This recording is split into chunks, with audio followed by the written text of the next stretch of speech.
نحمدہ ونصلی علی رسولہ الکریم، اما بعد۔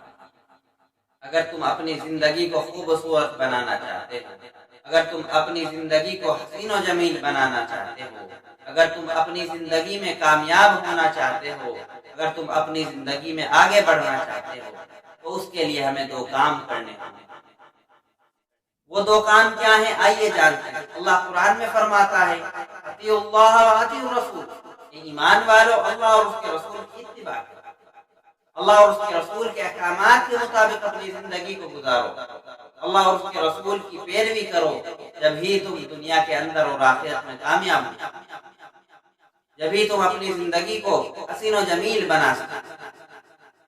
اللہ تبارک و تعالی ایک اور جگہ قرآن کریم میں ارشاد فرماتا ہے قل ان کنتم تحبون اللہ فاتبعونی یحببکم اللہ ویغفر لکم ذنوبکم واللہ غفور رحیم۔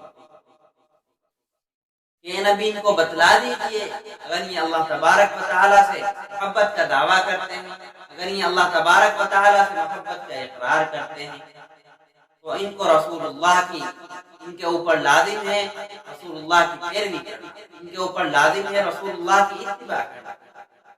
اور جب یہ اللہ تبارک و تعالیٰ کے مقرب بندے بن سکتے تبھی اللہ تبارک و تعالیٰ ان کی گناہ معاف فرمائے گا، وہ غفور الرحیم ہے۔ یعنی اللہ تبارک و تعالیٰ نے یہ لازم کر دیا کہ کوئی شخص اللہ سے محبت کرے اور رسول اللہ سے نہ کرے، تو یہ ضروری ہو جاتا ہے کہ ہم رسول اللہ سے محبت کریں، جبھی اللہ تبارک و تعالیٰ کے مقرب بندے بنتے۔ اور اللہ کے نبی صلی اللہ علیہ وسلم کی حدیث فرمائے لا یؤمن احدکم حتی اکون احب الیہ من والدہ وولدہ والناس اجمعین، کہ وہ شخص جب تک مومن ہو ہی نہیں سکتا جب تک وہ رسول اللہ کی محبت سب سے اوپر نہ رکھے، اپنے والد سے اوپر، اپنے بیٹے سے اوپر اور تمام لوگوں سے زیادہ رسول اللہ سے محبت نہ کرنے لگے، وہ جب تک مومن ہو ہی نہیں۔ اتنی سخت حدیث ہے، ہمیں اس حدیث کو غور و فکر کرنا چاہیے۔ یعنی رسول اللہ کی اتباع ہمارے ذمہ لازم ہے۔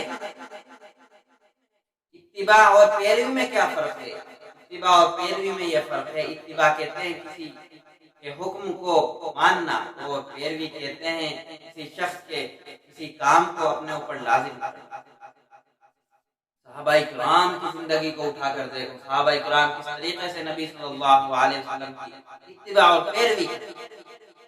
اتباع اور پیروی کا یہ عالم تھا۔ ایک صحابی، بدو صحابی، آپ صلی اللہ علیہ وسلم کی خدمت میں حاضر ہوئے اور زندگی میں آپ کو پہلی مرتبہ دیکھا، پوری زندگی میں ایک مرتبہ ان بدو صحابی نے دیکھا، اور کس حالت میں دیکھا کہ آپ کے اوپر کے دو بٹن کھلے ہوئے۔ ان کی زندگی کا یہ عالم تھا کہ ان کی پوری زندگی میں انہوں نے اوپر کے دو بٹن کھول کے رکھے۔ تو یہ فرما برداری تھی، اللہ کے نبی نے حکم نہیں دیا تھا کہ تم کھول کے رکھو، یہ اللہ کے رسول صلی اللہ علیہ وسلم کی پیروی تھی، ان سے اتنی محبت۔ حضرت عمر رضی اللہ تعالی عنہ ایک مرتبہ حجر اسود کو بوسہ دینے لگے تو فرمایا کہ پتھر تیری کوئی حیثیت نہیں ہے، نہ تو مجھے نفع پہنچا سکتا ہے نہ نقصان، اگر میں نے رسول اللہ کو تجھے بوسہ دیتے ہوئے نہ دیکھا ہوتا تو میں تجھ سے بوسہ نہ لیتا، تیرا بوسہ نہ لیتا۔ یہ پیروی تھی رسول اللہ، یہ اتباع تھی رسول اللہ۔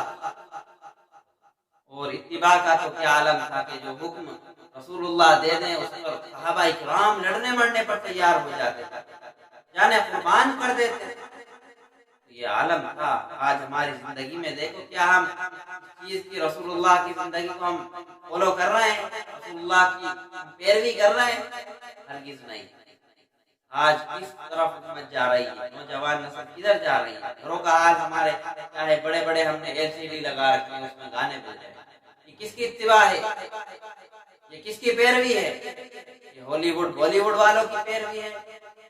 اللہ غافل نہیں ہے ان چیزوں سے جو تم کر رہے ہو، وَمَا اللَّهُ بِغَافِلٍ عَمَّا تَعْمَلُونَ، اللہ غافل نہیں ہے ان چیزوں سے جو تم کر رہے ہو۔ آج مسلمانوں کے گھروں کا حال کیا ہو چکا ہے؟ بد سے بدتر ہو چکا ہے۔ یہ تو رسول اللہ کی دعائیں ہیں کہ انہوں نے ہمیں بچا رکھا، ورنہ ہماری کوئی حیثیت نہیں ہے۔ ہمارے ایسے اعمال نہیں ہے کہ ہم بچ سکیں. یہ جو ہم ذلت اور رسوائی غیر مخلوق قوم کے ہاتھوں آج ہم پٹ رہے ہیں، یہی وجہ ہے کہ آج اللہ تبارک و تعالیٰ سے ہماری جو دوری بنی ہوئی ہے، اللہ کے رسول سے جو دوری بنی ہوئی ہے، ہمیں نہیں معلوم کہ کس طرف مسلمان جا رہا ہے، کیا کرنا ہے، ہمیں کچھ نہیں معلوم. دنیا کی رونقوں میں اس قدر ملوث. تو جب تک ہم رسول اللہ کی اتباع اور فرما برداری اور سب سے زیادہ محبت رسول اللہ سے نہ کرنے لگے، اس وقت تک ہم مومن ہو ہی نہیں. اللہ تبارک و تعالیٰ سے دعا کریں، اللہ تبارک و تعالیٰ ہمیں رسول اللہ کی پیروی کرنے والا بنائے.